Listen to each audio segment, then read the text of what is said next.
지난주에 저와 여러분은 여호수아서의 9장에 있는 말씀을 통해서 이스라엘에게 자기들도 멸망당할 것을 두려워했기 때문에 마치 자기들은 먼 곳에서 온 사람인 양 거짓을 말해서 이스라엘과 화친을 맺는 데 성공했던 그 기브온 사람들에 대한 이야기를 나누면서 이스라엘의 잘못된 선택과 동시에 기브온 사람들의 잘한 선택에 대해서 생각해 보았습니다. 분명한 것은 이 일로 인해서 기브온 사람들은 생명을 유지할 수 있게 되었다는 것이고요, 이스라엘은 뒤늦게 이것이 속임수였다라는 것을 알게 되지만 그들의 했던 맹세 때문에 그들을 품어내게 되었다라고 말씀드렸습니다. 그리고 그날 이스라엘 백성들의 그 실수로 인하여 생겨난 결과가, 그 영향이 그 다음 장인 오늘 이 10장에 나오는 전쟁 이야기가 되겠습니다. 한마디로 이스라엘은 그날 성급하게 선택했던 그 일로 인해서 톡톡히 전쟁을 통해 그 대가를 지불해야 했다라는 것이죠. 오늘 우리가 대한 말씀은 기브온 땅과 아얄론 골짜기에서 아모리 족속과 치른 전쟁 이야기가 되겠습니다. 여러분, 지금 이스라엘 백성들이 여러분이 보실 땐 이쪽입니다. 그 요단강을 건너서 이제 진격해 들어가는 거죠. 가나안 땅을 길갈에 진치고 나서 처음에 여리고성, 그 다음에 그 옆에 있는 아이성, 그리고는 이제 오늘 10장 후반부에 나오는 그 가나안 땅의 남방을 이제 치고 들어가고요, 다음 주에 우리가 대할 건데요, 북쪽을 이제 치고 올라가면서 새로운 땅에 하나님의 사람들로 이제 정착해가는 스토리가 나오고 있습니다. 그런데 그 남방 지역에 그 당시 5개의 도시 국가, 연합 국가들이 있었습니다. 그런데 그들의 입장에서 볼 때 이 기브온 사람들이 지난주에 이스라엘 백성들과 화친을 맺은 그 일은 곧 그들을 향한 배신을 의미했습니다. 이해가 되시죠? 자기들과 친하게 지내던 아모리 족속의 하나인데 이스라엘 백성들에게 가서 자기들끼리 화친을 청한 거예요. 그래서 그 버릇을 고쳐주겠다고 그 땅을 침공한 것입니다. 우리가 10장 6절부터 보았는데 그 앞에 3절에서 5절을 보시면 그 5개의 도시와 왕들이 등장합니다. 예루살렘 왕, 헤브론 왕, 야르뭇 왕, 비람과 라기스 왕, 에글론 왕이 그들입니다. 그들이 우리들이 가서 기브온을 치자, 버릇을 고쳐주자, 그 얘기입니다. 이는 기브온이 여호수아와 이스라엘 자손과 더불어 화친하였음이니라 하매. 그래서 그들이 기브온을 치러 내려간 거죠. 여러분, 이 상황에서 우리가 영적으로 확인하는 원리가 한 가지 있습니다. 그것은 그 기브온 사람들의 입장에서 보면 더 명확해지는데요, 누구나 그들의 인생에 있어서 하나님 쪽으로 이렇게 움직일 때 말입니다, 그러면 거기는 반드시 사탄이 좋아하지 않고 사탄의 방해와 역사가 있다는 것입니다. 여러분, 생각해 보십시오. 그동안 하나님 없이 우상을 섬기며 나름대로의 패역한 역사를 가지고 있었던 그 기브온 사람들이 어느 날 하나님 뒤에 줄 서기를 선택한 거죠. 지난주에 우리가 나누었던 것처럼 어쨌든 이스라엘 편이 되어서 하나님의 성소를 섬기는 일을 하게 된 거예요. 이제 하나님의 백성에 속하여 살아가게 된 거예요. 그렇다면 기브온 입장에서 이건 엄청난 영적인 축복이죠. 그런데 여러분, 이 상황을 사탄의 입장에서 보면 어떻습니까? 이건 분명히 자기 편에 있던 한 무리의 사람들이 하나님의 편으로 옮겨가고 있는 거잖아요. 그러니까 사탄이 가만히 있을 수가 없죠. 그들은 이 상황을 반드시 시기하고 질투하고 어떻게 해서든지 그들을 망하도록 하기 위하여 애를 쓸 것입니다. 저는 오늘 이 전쟁도 바로 그런 패턴에서 봅니다. 그런데 이 상황은요, 그리스도인인 저와 여러분의 개인적인 인생과 또 우리 유년교회 공동체 행보에도 동일하게 적용될 수 있는 영적 원리입니다. 여러분 경험해 보셨죠? 예수를 처음 믿는 분들이 당하게 되는 어려움들이 있습니다. 왜 그 멀쩡하던 식구들이 이번 주에 교회 한번 가볼게, 그럴 때 주일날 아침만 되면 괜히 배가 아픈 아이가 생기기도 하고 사고도 만나게 돼요. 그러면 겁을 먹죠. 예수 믿어서 그런가 봐, 교회 가봐서 그랬나 봐. 그리스도인인 저와 여러분들이 신앙적으로 한 단계 더 성숙을 향해서 나아가려고 할 때 그때 일어나는 사탄의 공격이 있습니다. 저희 아버님께 들었는데 저희 아버님이 옛날에 뜨거워지셔서 신학교 문을 두드리신 적이 있어요. 그리고 등록하러 가던 길에 그만 등록금을 소매치기를 당하셨습니다. 여러분 별로 안타까워 안 하시는데요? 그래서 관두자. 여러분 그랬던 경험 없으시냐는 거예요. 교회 공동체도 그렇습니다. 교회가 하나님의 교회답게 세워지려고 하고 그리로 가려고 하고 성경적인 방향으로 움직이려 할 때마다 그 교회는 반드시 사단의 공격이 있게 됩니다. 그때 우리가 영적으로 잘 깨어서 그것을 분별하셔야 된다는 거예요. 혹시 여러분 요즘 우리가 좀 잘해보려고 하지 않습니까? 할렐루야. 좀 잘해보려고 그래요. 그런데 그때 혹시 어떤 모임이든 어떤 상황이든 수군됨이라든지 교회의 하나됨을 해치는 이야기라든지 그런 일들이 있다면 교회의 덕이나 예수 그리스도 이름의 덕이 아니라 자꾸 분리하고 이런 생각들이 또는 그런 경험들이 드러나면 여러분 영적으로 잘 분별하십시오. 저도 여러 번 경험해 봤습니다. 교회가 좀 잘 될 때 있잖아요. 하나님 주시는 기쁨이 있고 스토리가 있고 부흥이 되고 성도들이 은혜 받고 심령이 새로워지고 새로운 꿈을 하나 둘씩 꾸기 시작하고, 그때는 반드시 사단의 시기와 질투와 공격이 있습니다. 상식이에요. 여러분, 사단은 절대로 만만하지 않습니다. 여러분, 그렇죠? 그러므로 우리가 깨어서 경성하지 않으면 교묘함에 넘어지기가 십상입니다. 여러분, 얼마나 많은 교회가 큰 하나님의 역사를 경험하고 나서 바로 이어 들어오는 사탄의 틈타는 공격으로 인해서 힘들어하고 넘어지는지 모릅니다. 우리가 늘 조심하고 말씀 붙잡기 위해서 애를 쓰며 더 근신하여 깨어 기도하며 끝까지 이 지난한 믿음의 싸움을 감당해야 될 이유가 거기 있는 거예요. 오늘 기본 거민들이 그 위기에 선 거죠. 그런데 여러분, 그때 그들이 잘한 게 하나 있습니다. 무엇입니까? 그들은 지체하지 않고 길갈에 진치고 있던 이스라엘에게 도움을 요청했고, 순간 이스라엘도 지체하지 않고 그 요청에 응하여 전쟁의 길을 떠나게 되었다는 거예요. 그리고 저 유명한 아모리 족속들과의 싸움에서 태양이 멈추고 달이 멈추어 서고 하늘의 우박들이 떨어져서 적들을 섬멸하는 하나님의 놀라운 전쟁 이야기가 이제 오늘 시작됩니다. 오늘 이제 제일 뒤쪽에 가보면 하나님께서 결국 당신의 예언을 성취하시고 아모리의 그 5 족속들을 다 멸하는 이야기가 오늘 진행되어지는데요. 여러분, 저희가 이제 마지막 부분을 말씀드리겠지만 그 이야기는 오래전에 그들의 조상이었던 아브라함과 맺었던 하나님의 언약의 성취가 되겠습니다. 자, 그래서 오늘 우리 그 아모리 족속과의 전쟁 이야기 속에서 몇 가지 영적인 진리를 캐면서 은혜를 나누어 봅니다. 자, 본문의 사건에서 우리가 가장 먼저 주목하려고 하는 것은 몇 번의 실패와 어려움을 통과했던 이스라엘의 성숙한 모습에 대한 겁니다. 여러분, 8절의 말씀을 보시겠어요? 그때에 여호와께서 여호수아에게 이르시되 그들을 두려워 말라. 내가 그들을 내 손에 넘겨주었으니 그들 중에서 한 사람도 너를 당할 자 없으리라 하신지라. 여러분, 여호수아와 또 여호와 하나님과의 대화가 나오는 거죠. 우리에게 시사하는 바가 있습니다. 여러분, 조금만 타임머신을 돌려보십시오. 우리가 만났던 바로 앞에 있었던 사건, 아이성 전투에서 그들이 실패했던 이야기들, 그리고 그 다음에 이어서 나온 지난주에 기브온 거민들에게 속았던 일, 거기에 있었던 이스라엘 실수가 오늘 여기서는 보이지 않습니다. 전에 그들은 큰 일을 앞두고 하나님께 묻지 않습니다. 또 그래서 하나님의 뜻을 알고 나서 순종하지 않습니다. 그냥 눈앞에 있는 상황만 보고 그 교만해서 하나님은 제외한 채로 자기들의 가치관으로 선택하고 결정하고 움직이다 큰 낭패를 맞았죠. 그런데 이제는 그들이요, 하나님의 뜻을 묻고 그분의 말씀을 듣고서 움직이게 되었다는 거예요. 여러분 주변에 믿음이 참 좋은 분을 한번 떠올려 보십시오. 여러분이 존경하는 분 있잖아요. 아, 저분은 참 믿음이 좋으시다, 그런 분 말입니다. 그런데 여러분, 그들의 그 변치 아니하고 성숙한 믿음의 모습이 그냥 하루아침에 생긴 것이 아니라는 거죠. 예외 없습니다. 그분들도 모두 다 불과 같은 시험을 통과하고 또 그 여정 중에 실패도 하고 실수도 하신 분들입니다. 그분들 중에는, 아니 좀 더 구체적으로 오늘 저와 여러분들, 우리들 가운데는 자기의 그 불순종 또는 조급함에 대한 대가를 이미 치른 분들이 계실 거예요. 죄악이나 욕심을 따르다가 큰 코 다쳐보신 분도 계실 거예요. 하지만 그러고 나서 우리가 그런 부끄러운 실패들을 통해서 단련되고 또 하나님이 원하시는 패턴도 알게 되고, 그런 과정을 통해서 결국 한 분 한 분이 귀한 믿음의 사람들로 세워지게 되는 것이죠. 사랑하는 여러분, 하나님은 저와 여러분의 인생을 통해서 심지어 우리들의 실패와 실수를 통해서도 우리를 당신의 아름다운 작품으로 만들어가고 계신다라는 사실을 믿으시기를 권합니다. 혹시 실패하셨죠? 여러분, 우리가 누가 자유롭겠어요? 개인적으로, 공동체적으로 상처를 입으셨거나 혹시 아직도 그 충격에서 헤어나오지 못하고 계신 분이 있으십니까?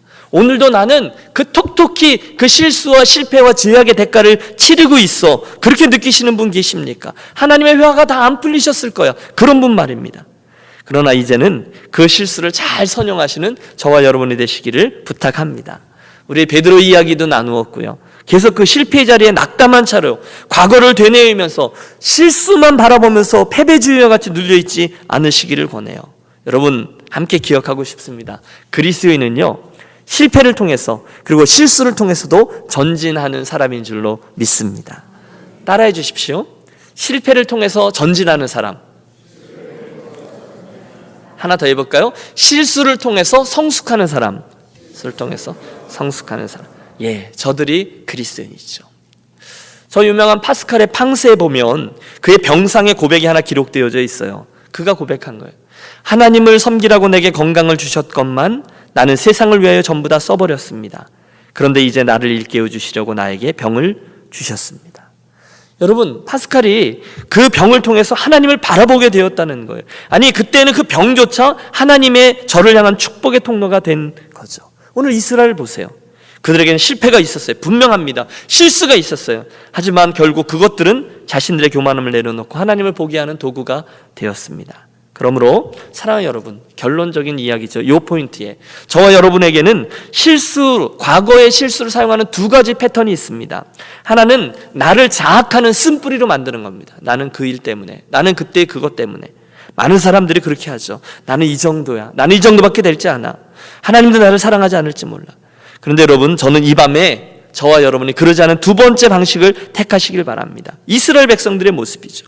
실패와 실수는 맞아요. 그런데 이제는 그것 때문에 나의 교만을 언제든지 내려놓고 대신에 하나님을 바라보는 습관을 들이시는 저와 여러분이 되시기를 권합니다. 여리고성은 잘했어요. 그러나 아이성에서 실패했죠. 기브온 족속과 실패했죠. 그러니까 그들이 정신을 차린 거예요. 그리스도인은 실수와 실패를 하지 않는 사람이 아니라 그리스도인은 실수와 실패를 통해서 변화되는 사람인 것이죠. 오늘 우리가 이 본문을 통해서 첫 번째로 붙드는 영적인 배움입니다. 또 있습니다. 두 번째로 우리가 이 아모리 족속과의 전투에서 배우는 영적인 교훈은 거룩한 부담에 대한 겁니다. 이것도 따라해 주십시오. 거룩한 부담. 여러분, 사실상 이스라엘 편에서 보면요, 기브온 사람들이 막 와서 도움을 요청했을 때 사실 그 전쟁에 직접 나가야 될 의무가 전혀 없었습니다. 그렇죠? 왜냐하면 그 5도시의 연합군들이 길갈에 있는 이스라엘 백성들을 직접 공격한 게 아니잖아요. 그 기브온 사람들을 공격한 거란 말입니다. 그것도 얼마 전에 자기들을 속였던 사기꾼 족속, 그 기브온 사람들을 공격한 거예요. 지금 막말로 아직 이스라엘 백성들은 그 기브온 사람들하고 그렇게 친한 사이가 아직 되지 않았어요. 그 녀석들 잘 됐다. 잔머리 굴리더니 너희들 혼 좀 나봐라. 얼마든지 그럴 수 있는 상황이었다는 거예요. 그런데 여러분, 뜻밖에도 이스라엘은 신속히 움직입니다. 더 인상적인 것은요, 이스라엘 백성들이 여러분 불평을 그렇게 많이 했는데 오늘 본문을 보면 이스라엘 가운데 누구도 그 기브온 사람들 때문에 떠맡게 된 전쟁에 대해서 불평하는 사람이 없었다는 거예요. 다시 말하면 이스라엘은 지금 그 무거운 짐을, 그 부담을 기꺼이 떠 안았어요. 그들은 기브온 사람들과 화친을 맺으면서 그들의 운명까지도, 심지어 그들의 짐까지도 함께 지기로 한 것입니다. 사랑하는 여러분, 저는 이 동일한 스토리가 저와 여러분과 우리 유년교회 행보에 일어나게 되시기를 간절히 소원합니다. 무슨 말씀을 드리려는가 하면, 솔직히 여러분 신앙생활 하실 때 사실 내 믿음 하나, 내 인생 하나, 내 짐 하나, 그것 가지고 가기에도 버거울 때가 참 많이 있죠. 목사님, 제 신앙 하나도 지키기 버거워요. 맞아요. 그런데 보세요. 하나님은 종종 기브온 사람들까지 우리도 떠안고 가라는 거예요. 바로 그때 여러분, 그 길이 정말로 하나님이 기뻐하시고 옳은 길이라면, 만약에 그것이 하나님의 언약과 관련되어 있고 하나님이 원하시는 일이라면 성도는, 교회는 그때의 그 짐을 떠 안아야 된다는 거예요. 그게 거룩한 부담이에요. 물론 여러분 부담이 되죠? 그러나 그것은 반드시 하나님의 축복의 통로인 줄로 믿습니다. 여러분, 교회를 우리가 참 수고하며 섬겨 오셨잖아요. 그런데 우리들에게, 그래서 이제 척 보면 알죠. 어떤 일이 생기거나 우리들에게 어떤 부담이 지어지면 우리들에게 꾀가 날 때가 참 많이 있습니다. 착 보면 아니까요. 사실 교회 안에서 어떤 일을 섬기거나 특별히 다른 영혼을 섬기는 일은요, 참 힘들어요. 그런데 꼭 내가 하지 않아도 괜찮잖아요. 나는 목사도 아닌데 이렇게 생각할 때가 참 많이 있으시잖아요. 우리도 다 시간이 아깝고요, 또 자기 코가 석자인 사람들입니다. 그런데 문제는 하나님이 저와 여러분을 운명 공동체로 부르셨다, 이 말이에요. 그러면 함께 져야만 하는 거룩한 부담들이 있는 거죠. 여러분, 제가 요즘 이제 신방들을 다니잖아요. 그래서 한 가정, 두 가정 여러분들을 뵙고 대화를 하다 보면 겉모양은 다 편안해 보이시지만 사실 스토리가 없는 가정은 안 계십니다. 여러분, 겉으로 볼 때 우리 유니온교회가 평안한 것 같죠? 트랙 퀘스천이 아닌데 우리 유니온교회가 평안한 것처럼 보이시죠? 예. 그 다음 질문이 없으니까 대답을 안 하고 계신데요. 그런데 사실은 교회 공동체 안에는 수많은 스토리들이 계속 진행되어지죠. 힘든 일들도 있고요, 여러분 속상한 일들도 있고요, 오해도 있고요, 참 수고스럽습니다. 그게 교회예요. 그런데 그게 교회라는 거고 그게 거룩한 부담이라는 거예요. 저희가 참 인상적인 장면이 하나 있는데요, 사무엘상 22장에 보면 사울에 의해서 생명의 위협을 느꼈던 다윗이 그 자리에서 이제 도망을 쳐요. 그런데 개나리 보찜도 하나 싸지 못하고 자기랑 자기를 따르는 몇 명, 그 소년들과 함께 몇 명의 무리가 그냥 그 자리에서 탈출을 감행합니다. 그리고 이스라엘에서 현상 수배범이 된 거예요. 어디 갈 데가 없습니다. 미처 준비한 것이 아니었기 때문에 또 그들을 도우면 사회적으로 사울 왕을 반역하는 행위가 되기 때문에 누구에게 가서 도움을 청하기도 녹록치 않아요. 그래서 그들이 고생하고 그러다가 배고프고 지친 무리들이 갈 곳 없으니까요, 노비라는 곳에 있는 성소로 들어갑니다. 그게 교회죠. 성소에 들어갔더니 아히멜렉이라는 제사장이 있었는데 그 제사장에게 도움을 구하죠. 그랬더니 그 제사장이 제사장 외에는 먹지 못하는 떡도 내어줘서 그들을 허기를 채우게 하고요, 또 이곳에 무기는 없습니까? 라고 그랬을 때 수상한 질문임에도 불구하고 다윗 당신이 골리앗을 죽이고 가져온 그 전리품 골리앗의 칼이 있어. 그것보다 더 좋은 게 어디 있습니까? 그리고 그 전리품, 그 무기를 가지고 다윗과 그 무리들이 새로운 모습이 되어서 이제 움직이는 모습이 나와요. 나중에 아히멜렉은 그것 때문에 큰 곤란을 당하죠. 그런데 저는 그 스토리를 읽을 때 이게 교회가 아닌가라는 생각을 해봅니다. 오늘날 여러분 교회 안에는 별 사람이 다 옵니다. 여러분 멀끔하고 문제없고 정말 주님을 향한 사랑에 똘똘 뭉쳐있고 주님 말씀만 하시면 헌신하겠습니다, 이런 분들이 오실 수도 있어요. 여러분 얼마나 힘이 돼요. 그러나 동시에 지치고 힘들고 야전병원처럼 상처 입은 분들도 오실 수 있는 거죠. 그런데 그때 그 부분들을 거룩한 부담을 가지고, 그렇죠, 우리가 같이 가는 거죠. 우리는 이곳에서 회복되길 원합니다. 같이 섬기고 하나님의 말씀으로 치유받고 새로운 마음과 각오로 그 다윗처럼 새로워져서 인생 여정을 향해서 나아가게 되는 곳, 그것이 바로 우리 유니온교회가 되시기를 축원합니다. 거룩한 부담이에요. 힘들어요. 여러분, 사람을 섬기는 건 힘듭니다. 여러분 변덕스러운 사람 만나보세요. 나도 막 업다운돼요. 그러나 그것을 거룩한 부담, 어제도 그런 얘기 하시는데 사례비에 포함되어 있는겨, 우리가 다 함께 패키지로 껴안고 가는 것이죠. 여러분 사람들을 일일이 그 수고로운 일들을 쫓아다니고 마음 주고 하려면 시간도 모자라고 힘도 딸리고 내 코가 석자인데 꾀가 날 때가 많아요. 그러나 그때 그 일을 함께 껴안는 것이 하나님께서 저와 여러분에게 원하는 것이라는 거죠. 여러분 아십니까? 그래도 다른 분의 짐들을 함께 지려고 그 아픔을 나의 것으로 삼고자 할 때는요, 그나마 내 안에 주님과 교회를 향한 열정과 사랑이 있는 거죠. 그런데 우리들의 고민이 뭐죠? 종종 우리들의 그 열정과 사랑이 식는다는 것 아닙니까? 여유가 많이 없어요. 다른 사람의 짐, 다른 분의 고민, 그분을 위해서 진심으로 내가 기도를 해드리고, 이게 말처럼 쉽지 않습니다. 정말 의지적으로 내가 노력하지 않으면 잘 안 되는 거예요. 오늘 어떠십니까? 이스라엘 백성들이 참 이스라엘 백성답지 않게 기꺼이 그 기본 사람들의 전쟁을 껴안습니다. 힘든 일임에도 불구하고. 오늘 저와 여러분은 다른 누군가의 일에 대해서 너무도 냉담하게 살아가고 계시는 분은 아니 계십니까? 나에게 조금이라도 이익이 되지 아니하면 한 발자국도 움직이려고 하지 않고 계시는 않습니까? 그 무서운 냉소주의, 내가 뭐라고 나서 괜히 저 사람 섬긴다고 하다가 나까지 좀 곤란하게 되지, 나중에 괜히 욕이나 먹지, 거리를 두고 별로 상관하지 않으려고 하는 개인주의. 여러분 그러나 성경에 그런 가치관은 없습니다. 하나님은 절대로 기뻐하시지 않는다는 거죠. 보세요. 그날 그 이야기를 듣자마자 여호수아 이스라엘은 그날 밤에 바로 출발해서 밤새도록 길갈에서부터 이동해서 그 다음날 새벽에 그곳에 도착하자마자 전쟁을 치르는, 여러분 이런 수고를 감당합니다.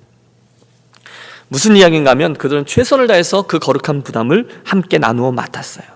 여러분 오늘 우리가 서로를 위해서 기도하자고 하면 최선을 다해서 그분을 사랑함으로 나의 것으로 그분의 문제를 껴안고 기도하는 거예요. 그러나 하나님 마음을 주시면 그 다음 날은 전화도 하시는 거예요. 또 그 다음 날 마음을 주시면 그 다음에 또 오렌지도 한 봉지 사가지고 찾아가는 거예요. 그래서 바보같이 내 시간도 좀 손해보고 내 물질도 좀 손해보고 하면서 때로는 바보라는 오해도 들어보면서 욕도 좀 얻어먹으면서 하는 거죠. 여러분 잘하려고 그러는데 욕 먹을 수 있죠. 예수님 때문이라면 욕도 먹는 거죠. 그게 주님의 교회에 일어나야 하는 일인 것이죠. 여러분 저는 그런 인간적인 냄새가 참 좋습니다. 다른 분의 삶에 내가 상관하지 않고 깔끔을 떠는 것이 참 좋고 세련되지만 끈끈한 정은 없는 거죠. 그분들은 성경에 나오는 서로 짐을 나누어 지라라고 권하는 성경의 말씀을 이해하지 못하는 거죠. 그러므로 여러분 주의 이름으로 권합니다. 저와 여러분 서로 짐을 나누어 지는 저와 여러분들이 되시기를 권합니다. 이민교회가 쉽지 않아요. 여러분 이민교회라는 그런 것 없습니다. 성경적인 가치가 이루어지는 것. 오늘 본문에서 두 번째로 얻는 교훈, 기브온의 짐을 함께 그 거룩한 부담을 지는 것입니다. 세 번째로 오늘 우리가 본문에서 얻는 영적인 교훈은 이제 그들과 함께한 하나님의 다양한 기적들 이야기에서 얻습니다. 특별히 여호수아가 올려드린 그 무식한 기도, 여러분 본문을 보세요. 얼마나 놀라운지 몰라요. 여러분 입이 떡 벌어집니다. 오늘 9절에서 11절을 보시겠어요? 여호수아가 길갈에서 밤새도록 올라가서 갑자기 그들에게 이르니 여호와께서 그들을 이스라엘 앞에서 패하게 하심으로 여호수아가 그들을 기브온에서 크게 살육하고 베드온에 올라가는 비탈에서 추격하여 아세가와 참 어려워요. 막게다까지 이르니라. 그들이 이스라엘 앞에서 도망하여 벳호론의 비탈에서 내려갈 때에 여호와께서 하늘에서 큰 우박덩이를 아세가에 이르기까지 내리우시매 그들이 죽었으니 이스라엘 자손의 칼에 죽은 자보다 우박에 죽은 자가 더 많았더라. 여러분 그 장면을 상상해 보십시오. 하나님께서 대신 싸워주는 거예요. 하늘의 우박, 이스라엘이 애썼어요. 하지만 이스라엘 사용한 칼보다 하늘의 우박으로 인해서 죽은 이들이 더 많았다는 거예요.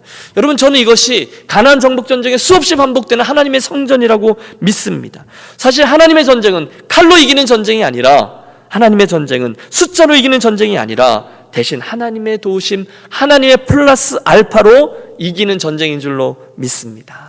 그 전쟁이 이루어지는 곳은 우리들 믿음의 공간이라고 말씀드렸잖아요. 상식이 아니라 우리들의 믿음이 있고 그 믿음과 상식 중간에 있는 공간에 하나님의 우박이 있는 것이죠. 하나님의 전쟁이 있는 거죠. 또 있습니다. 오늘 본문도 이야기하듯이 역사 속에 전무후무한 하나님의 역사가 하나 더 등장합니다. 뭐죠? 그 적군을 다 멸해야 되는데 시간이 모자란 거예요. 그래서 만약 이대로 해가 지면 적군들이 다 도망가고 섬멸할 수가 없는 거죠. 그래서 여호수아가 갑자기 무식하게 정말 엄청난 기도를 올려드렸습니다. 12절 중반을 보세요. 태양아 너는 기브온 위에 머무르라. 달아 너도 야얄론 골짜기에 그리할지어다 하매. 참. 그래서요 13절과 14절 그랬더니 거기 태양이 머물고 달이 멈추기를 백성이 그 대적에게 원수를 갚기까지 하였느니라. 야살의 책에 태양이 중천에 머물러서 거의 종일토록 속히 내려가지 아니하였다고 기록되지 아니하였느냐. 여호와께서 사람의 목소리를 들으신 이 같은 날은 전에도 없었고 후에도 없었나니 이는 여호와께서 이스라엘을 위하여 싸우셨음이니라. 할렐루야. 여러분 세상에 이런 비과학적인 이야기가 어디 있습니까? 아무리 하나님이라 해도 어떻게 해를 멈추고 달을 멈춥니까? 그런데 여러분 저는 믿습니다. 저는 하나님의 역사를 믿습니다. 그분의 능력도 믿습니다. 아니 그 전에 이 하나님의 말씀을 그대로 믿습니다. 여러분 저는 하나님은 하나님이시고 저는 사람이라는 사실을 분명히 압니다. 그분이 하나님이시에요. 그리고 I'm not, 저는 아니에요. 그렇기 때문에 하나님께서 태양아 거기 서라 하시면 태양은 거기 서는 것이고요, 달아 거기 멈추어라 하면 달은 거기 멈추는 거죠. 어떤 분은 과학자신데요, 이 고민을 하시는 거예요. 지구의 공전과 자전의 속도를 계산하면, 여러분 지구의 공전 속도가 엄청 빠르거든요. 그 소리가 너무 크기 때문에 우리들의 귀에 들리지 않는 그 크기의 소리이기 때문에 우리가 못 듣는다고 하죠. 그런데 그 지구의 자전과 공전이 이렇게 어떻게 해서든지 멈추면 그 속도가 너무 빨라서 사람들은 다 우주 공간으로 날아가 버릴 거다, 뭐 이런 이야기도 하고 계산들을 해요. 원심력을 계산하고. 그런데 저는 좀 어리석다는 얘기를 들어도 그런 계산을 전 안 합니다. 그건 물리학이라는 카테고리 안에 있는 분들의 계산법이고, 저는 우주 만물을 지으신 셀 수 없이 많은 은하계들을 만드신 하나님, 저와 여러분의 신비한 DNA를 만드신 창조자 하나님의 능력을 믿거든요. 여러분들 믿으십니까? 저는요, 하나님을 그냥 믿어요. 비를 오게도 하시는 하나님도 믿고요, 땅을 말리기도 하시는 하나님을 저는 믿거든요. 버러지와 동풍까지도 좌우하신다는 성경에 나오는 그 하나님을 믿거든요. 나사로에 나오거라 생명까지도 주관하신 하나님을 믿거든요. 그런데 그날 여호수아가 그걸 믿은 거잖아요. 그러기에 그는 기브온 사람들이 때문에 할 수 없이 끌려든 전쟁이라고 투덜대지 않고 자신들에게 그 운명과 그 길을 여신 하나님께 순종해서 최선을 다한 것이며, 나아가 그분의 역사라는 큰 그림 속에서 태양도 멈추고 달도 멈춰달라는 믿음의 기도를 드릴 수 있었던 것입니다. 사랑하는 여러분, 저는 이게 선한 욕심이에요. 저와 여러분의 믿음이 이 여호수아의 믿음에까지 이르는 복된 밤이 되시기를 축원합니다. 더 놀라운 건 여호수아가 이 기도를 어디서 했는지 아십니까? 12절에 보면 그는 이 놀라운 기도를, 이 대단한 기도를, 이 무식한 기도를 살짝 조기 가서 아무도 안 보는 데서 하지 않았습니다. 여러분 이해가 되십니까? 대신에 지도자로서 그는 이 기도를 이스라엘의 목전에서 했습니다. 다른 사람들이 다 듣는 데서 태양을 멈추어 달라, 달을 멈추어 달라고 기도하셨다는 거예요. 여러분, 얼마나 놀라운 믿음이 도전입니까? 여러분, 큰 믿음으로 도전했을 때 성경에 하나님 깜짝깜짝 놀라셨을 때가 있어요. 아마 이때도 하나님이 제가 뭐라고 기도하는 거? 뭐라고? 태양아 너 멈춰라, 이렇게 반응하지 않으셨나 생각합니다. 여러분, 오늘 저와 여러분이 윌리엄 캐리처럼 하나님을 위해서 위대한 일을 기대하라, great thing을 expect하라, 이렇게 얘기했는데, 저와 여러분의 믿음이 하나님을 그만큼까지 믿음으로 대접해드리는 복된 믿음의 성도들이 되시기를 축복합니다. 그날 여호수아는 의심하지 않았습니다. 그리고 그 기도는 개인의 유익을 위한, 정욕을 위한 기도가 아니라 하나님의 영광을 위한 기도였습니다. 그리고 그만한 상황과 믿음이 있을 때 그 일이 가능했고, 그런 믿음의 기도를 올려드린 것이죠. 마지막 네 번째인데, 우리들의 시선이 머무는 것은요, 그 아모리 족속의 5 악한 왕에 대한 기록입니다. 결국 그 전쟁으로 인해서 그들이 패합니다. 모두 하나님의 심판을 받아요. 악한 왕들은 이스라엘을 대적하다가 한순간 급격히 무너져 도망하고, 도저히 이해는 되지 않지만 하필 5명의 왕이 도망가 숨은 게 출구가 없이 막혀져 있는 굴이었어요. 그리고 그 도망해서 숨는 그것을 이스라엘 백성 누군가가 본 것이죠. 도간에 든 쥐. 여호수아는 그 굴을 큰 돌로 막고 여유 있게 나가서 적들을 섬멸한 후에 다시금 돌아와 21절을 보시면 모든 백성이 평안히 막게다 진영으로 돌아와 여호수아에게 이르렀더니 혀를 놀려 이스라엘 자손을 대적하는 자가 없었더라. 여러분, 원래 이스라엘 백성들은 핫비루라 그래가지고 그 가나안을 아직 들어오지 못하고 떠도는 사람들, 별 볼 일 없는 잡족이라고 여겨지던 사람들이었어요. 그런데 이제는 아무도 혀를 놀려 이스라엘 백성을 대적하는 자가 없게 만드셨다는 거죠. 여러분, 믿음으로 나아가 순종하면 하나님께서 저와 여러분을 이렇게 존귀케 해주실 줄로 믿습니다. 이어지는 기록을 보면 그 문을 열고 아모리 족속의 5 왕들을 내어서 능지처참해서 하나님을 대적하는 이들의 말로가 어떤 것인지를 보여줌으로 오늘의 이야기가 맞춰지게 돼요. 여러분, 그런 질문 안 해보셨습니까? 가끔 이스라엘의 가나안 정복 전쟁에 대해서 하나님 너무 잔인하다, 무고한 가나안 양민들을 해치면서 무력으로 쳐들어가서 그들을 쫓아내는 그런 전쟁이 아닌가, 이렇게 질문하시는 분들이 계세요. 일면 맞을 수도 있지만 성경은 신앙적으로는 그렇게 이야기하지 않습니다. 여러분, 그 가나안 백성에 대한 이스라엘의 정복 전쟁은요, 단순히 내가 좋아하는 이스라엘 백성들에게 이 땅을 주리라라는 하나님의 이기적인 욕망 때문에 있는 것이 아니었어요. 대신에 성경의 기록을 보면 이것은 동시에 죄악 속에 관영해 있던, 우상을 숭배하던 가나안 백성에 대한 하나님의 심판이었다는 거죠. 여러분, 우리가 저 앞에 창세기 15장에 가보면 하나님께서 아브라함에게 주셨던 약속의 말씀을 만날 수 있습니다. 하나님이 아브라함에게 이렇게 말씀하셨어요. 내 자손은 이제 애굽으로 이제 나중에 가게 될 것을 예언하시면서 내 자손은 4대 만에 이 땅으로 돌아오리니 이는 아모리 족속의 죄악이 아직 관영치 아니함이니라 하시더니.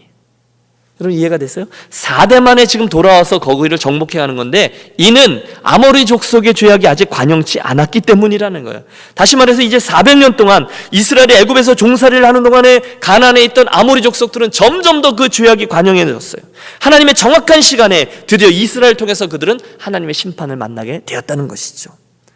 여러분, 이 사실이 우리들에게 말씀하는 바는 분명하죠. 저와 여러분은 종종 하나님에 대해서 답답해합니다. 하나님 언제입니까? 하나님 왜 이렇게 더디 움직이십니까? 내 일이 왜 빨리 풀리지 않았어요? 이게 잘 맞지 않아요. 하나님 뜻이 어디 있습니까? 왜 빨리 움직이시지 않으세요? 조급해집니다. 그런데 여러분, 우리 눈에 그렇게 보일 수 있어요. 하지만 그것은 우리 눈에 하나님이 천천히 움직이시는 것처럼 보인다는 것은 거꾸로 생각하면 저와 여러분이 하나님의 시간 안에 있다는 것을 뜻합니다. 사실은 우리가 그분의 시간을 정확히 몰라요. 하지만 우리는 그분의 시간이 가장 정확하다는 것은 알죠. 그러므로 여러분, 우리는 아직 그분의 뜻을 다 몰라요. 하지만 그분이 가장 선하다는 것은 믿을 수 있어요. 그게 우리들 믿음의 선한 싸움인 것입니다. 자, 오늘 말씀을 정리하고 우리 같이 기도하기로 하시죠. 가장 먼저 우리는 기브온 사람들이 하나님의 백성들과 화친했다는 이유로 그들을 공격해오는 아모리 사람들을 보았습니다. 오늘도 그리스도인인 저와 여러분, 그리고 교회는 이 원리가 그대로 적용된다는 것을 한 번 더 유념합니다. 저와 여러분이 하나님을 향해서, 하나님의 말씀을 향해서 움직이려고 할 때 늘 반드시 사탄의 괴계와 공격이 있음을 예상하십시오. 둘째, 우리는 실패를 통해서 성숙하게 된 이스라엘 모습을 보았죠. 그리스도인은 실패와 실수를 통해서 넘어지지 않습니다. 오히려 그리스도인들은 실패를 통하여 우리를 성숙시켜 교만하지 않고 하나님을 바라보게 해줍니다.